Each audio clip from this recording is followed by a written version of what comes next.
오늘 우리에게 주신 하나님의 말씀은 출애굽기 1장 1절에서 7절의 말씀입니다.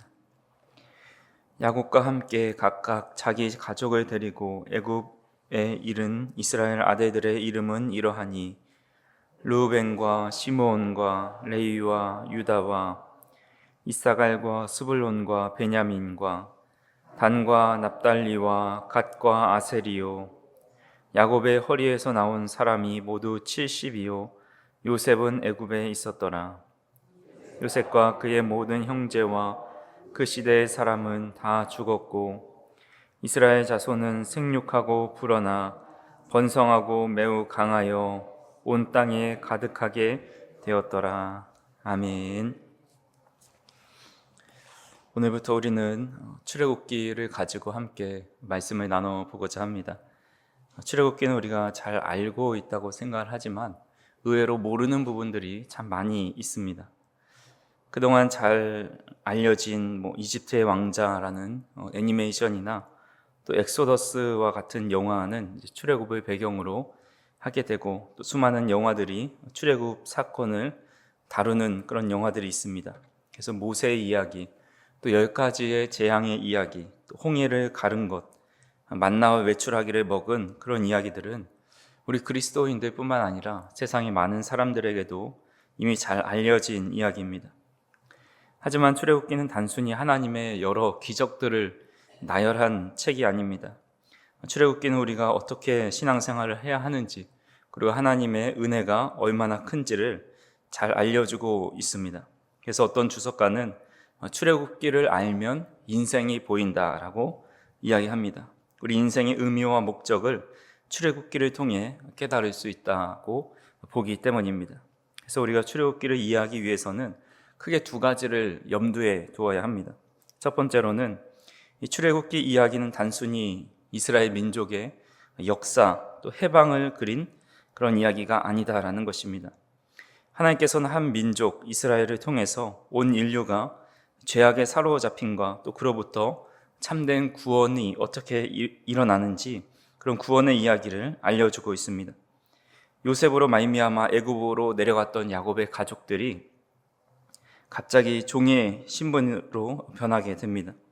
하나님의 형상을 입고 창조함을 받은 인류가 어느 순간부터 죄의 노예가 된 것입니다. 그것을 하나님께서 종되었던 곳에서 건져내시는 모든 인류를 향한 그런 구원의 말씀이 출애굽기에 잘 나타나 있습니다. 또한 두 번째로 출애굽기의 주된 내용은 이 애굽에서 나오는 이야기가 아닙니다. 그것은 또 다른 목적을 향한 시작에 불과하다라고 볼 수가 있습니다. 우리가 익히 알고 있는 출애굽 이야기의 전반부는 출애굽 사건은 전반부에 나오고 이후로는 낯선 이야기들도 많이 나옵니다. 출애굽한 사건을 넘어서서 이제 광야의 이야기, 또 광야 속에서 언약의 말씀을 받은 것, 또 어떻게 제사를 드리고 어떻게 성막을 지어야 하는지 많은 부분, 상당히 많은 분량이 출애굽 이외의 사건들로 채워져 있습니다. 그래서 출애굽기의 목적 자체가 출애굽 자체에 있지 않음을 우리는 자세히 살펴보면 쉽게 알 수가 있습니다. 출애굽은 완성이 아니라 이제 그때부터 광야 생활의 시작이 된 것입니다. 마찬가지로 죄로부터 구원받은 것은 모든 것을 이룬 것이 아니라 이제 그때부터 시작이 되는 것입니다. 구원을 받아서 이 믿음의 여정을 시작해서 어떻게 그 길을 가야 하는지 출애굽 사건을 통해서 더 많은 분량이 기록되어 있습니다. 만약 우리가 죄로부터 구원받은 상태, 그 출애굽 상태에만 머물러 있다면 우리는 광야에서 벗어날 수가 없습니다. 그리고 광야에서 어려운 일들을 만날 때마다 이스라엘 백성들처럼 또 하나님께 원망을 늘어놓을 수밖에 없습니다. 그래서 하나님께서 우리를 향한 구원의 말씀, 그리고 그 이후에 이어지는 그런 믿음의 여정들이 이 출애굽기에 담겨 있다는 것을 이해할 때에 우리 또한 인생의 광야의 길을 걸어가고 구원받은 이후에 어떻게 하나님을 섬기며 살아가야 하는지를 본 출애굽기를 통해서 깨닫게 될 수 있다는 것입니다. 그래서 간절히 바라기는 저와 우리 성도님들이 출애굽기에 대한 말씀을 함께 읽고 또 나누면서 우리를 구원하신 하나님의 놀라운 사랑과 또 은혜를 회복하고 더불어서 믿음의 광야의 여정을 믿음으로 잘 통과할 수 있는 귀한 은혜가 있기를 간절히 소망합니다. 출애굽기는 크게 네 파트로 나눌 수가 있습니다. 네 가지 키워드로도 나눌 수가 있는데요. 첫 번째로는 은혜이고, 또 그 다음에 광야, 말씀, 예배, 이 순서대로 진행되고 있습니다. 먼저 출애굽기 1장에서 12장은 하나님의 구속의 은혜를 알려줍니다. 창세기 마지막 장 마지막 절인 50장 26절에 보면 요셉이 애굽에서 장사되었다라는 것으로 마무리가 됩니다. 그래서 영어 성경을 보면 맨 마지막 단어가 in Egypt라는 단어입니다. 그러니까 애굽에서로 마무리가 되는 겁니다. 그리고 나서 출애굽기 1장 1절에 보면 야곱의 자손들이 애굽에 들어갔다라는 이야기로 시작이 됩니다. 창세기와 출애굽기는 서로 연결되어 있다라는 거죠. 그들은 그곳에서 하나님의 은혜를 입어서 크게 번성하였지만 결국은 노예의 신세가 되고 맙니다. 하나님께 그 고통을 부르짖을 때에 하나님께서 응답하셔서 인간의 힘으로 이룰 수 없는 출애굽을 시켜주십니다. 근데 여기서 중요한 것은 그 일을 40년 동안 광야에서 양을 치던 목자, 아무도 알아주지 않던 모세를 통해서 이루신다라는 것입니다. 마찬가지로 우리가 우리 스스로 자력으로 벗어날 수 없는 죄의 노예의 신분을 가장 낮고 천한 모습으로 오신 예수 그리스도를 통해서 이루고 계십니다. 하나님의 구속의 은혜를 1장부터 12장까지 그런 출애굽의 과정을 통해서 보여주시는 겁니다. 두 번째로 13장에서 18장을 통해서 광야를 지나가는 모습을 알려줍니다. 광야는 인생에서 만나는 어려움과 고통이라고 할 수가 있죠. 많은 것을 쥐고 이고 갈 수가 없습니다. 하지만 자신의 것을 다 내려놓고 아주 손을 가볍게 다 비워짐을 통해서 하나님께서 채워주시는 그런 은혜를 이제 광야에서 경험하게 됩니다. 아무도 기대고 붙잡을 수 없는 환경 속에서 하나님만 바라보게 되는 겁니다. 광야 속에서 믿음의 사람으로 만들어 가시는 그런 은혜가 13장에서 18장을 통해서 알려주고 있습니다. 그리고 세 번째로 19장에서 24장을 통해서 말씀을 깨닫게 해주십니다. 이스라엘 백성들이 출애굽한 지 3개월 정도 지난 후에 하나님께서 모세를 시내 산으로 부르시죠. 그곳에서 돌판을 새겨주시고 이 말씀을 따라 살기를 원하십니다. 이것은 단순히 하나님의 계명을 알려주신 것이 아니라 하나님의 마음을 알려주신 사건입니다. 하나님을 사랑하기 위해서 어떻게 해야 하는지, 하나님께서 기뻐하시는 것이 무엇인지, 또 이웃을 사랑하는 것이 얼마나 중요한지를 말씀해 주십니다. 그러니까 애굽에 종살이하면서 그 애굽의 모든 세속적인 물이 들어있던 그들의 정신 상태와 영적인 상태를 하나님의 말씀을 통해서 또 계명을 통해서 영적인 정신으로 이제 무장시켜 주시는 이야기가 담겨 있습니다. 그리고 마지막 네 번째로 25장부터 40장까지를 통해서 예배의 중요성과 거룩함을 깨닫게 해주십니다. 25장부터 40장까지 핵심 주제가 바로 예배라고 할 수가 있습니다. 매우 많은 분량을 차지하고 있죠. 우리 믿음의 여정 가운데 가장 중요한 것 중에 하나가 바로 예배이기 때문입니다. 이스라엘 백성들은 하나님을 예배하지 않고 금송아지를 섬기고 예배했던 그들이 어떻게 되는지를 잘 보여주고 있습니다.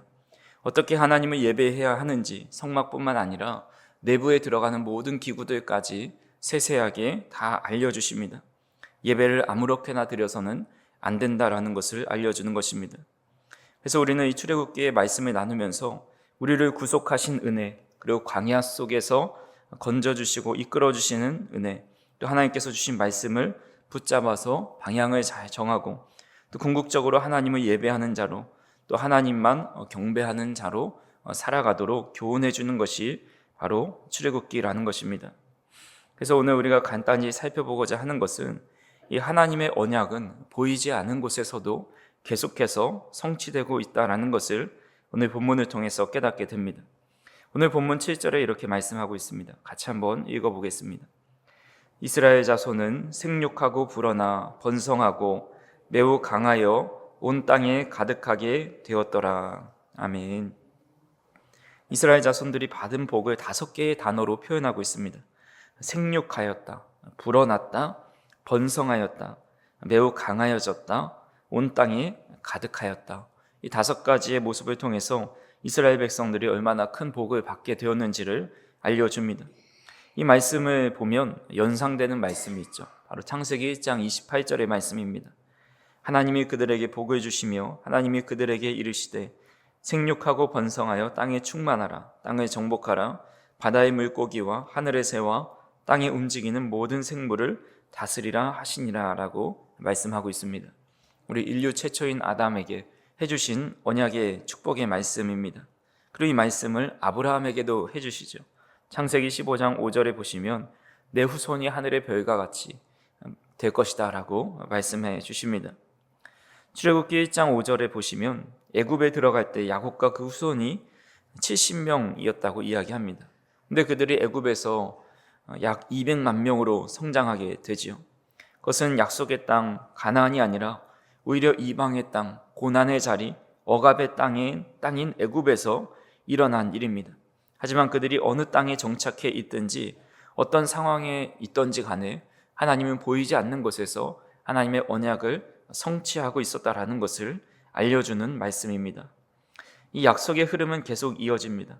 하나님은 창세기 17장 7절에서 8절에 나는 너와 내 후손의 하나님이 되리라 라고 말씀합니다.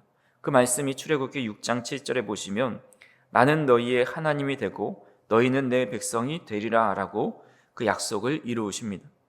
또 하나님은 창세기 15장 13절과 14절에서 너희 자손이 이방에서 종이 되리라. 그러나 큰 재물을 가지고 나오겠다라고 말씀하십니다. 그래서 출애굽기 12장에서 보면 이스라엘이 애굽 사람들의 물품을 취하여 나왔다라고 기록하고 있고 또 430년 만에 그 언약대로 그 땅에서 나오게 되었다라고 이 창세기에 말씀하신 그 예언이 출애굽기에 이루어지는 것을 보게 됩니다. 또한 하나님은 창세기 26장과 28장에서 내가 너와 함께 하겠다 약속하셨는데 출애굽기에서 구름기둥과 불기둥으로 그들을 인도하셨고 또 성막에서 친히 그들 가운데 거하시겠다라고 약속의 말씀을 하십니다.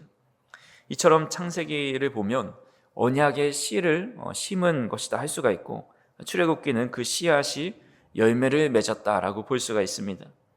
씨앗은 심겨진 뒤에 보이지 않는 땅 속에서 자라납니다. 우리는 자라는 과정을 보지 못한다고 하지만 그렇다고 해서 그 씨의 성장이 없는 것은 아닙니다. 보이지 않는 곳에서 뿌리가 내려지고 또 줄기가 올라오고 열매를 준비하고 있습니다. 하나님의 언약이 그렇습니다. 때로는 지연된 것 같아 보이고 침묵하시는 것 같아 보이지만 하나님의 약속은 멈춰 있는 것이 아니다라는 겁니다. 하나님의 언약은 더딘 것이 아니라 준비되고 이미 성취되어 가는 과정 가운데 있다라는 것이죠. 그래서 이스라엘의 역사 속에서 하나님은 보이지 않는 곳에서 일하셨고 결국 그 작은 소수의 민족이 200만 명까지 불어나고 그 축복의 약속이 이루어지는 것을 보게 됩니다. 우리의 삶도 마찬가지입니다. 기도해도 변화가 없는 것 같고 또 길이 막혀 있는 것 같고 때로는 하나님이 침묵하시는 것처럼 느껴질 때가 있습니다. 하지만 하나님은 보이지 않는 곳에서 여전히 일하고 계십니다. 우리가 이해하지 못하는 시간 속에서도 하나님의 약속은 지금도 진행 중에 있습니다. 하나님의 계획은 흔들리지 않고 이끌어가고 계십니다. 그렇게 오늘도 낙심하지 말아야 합니다.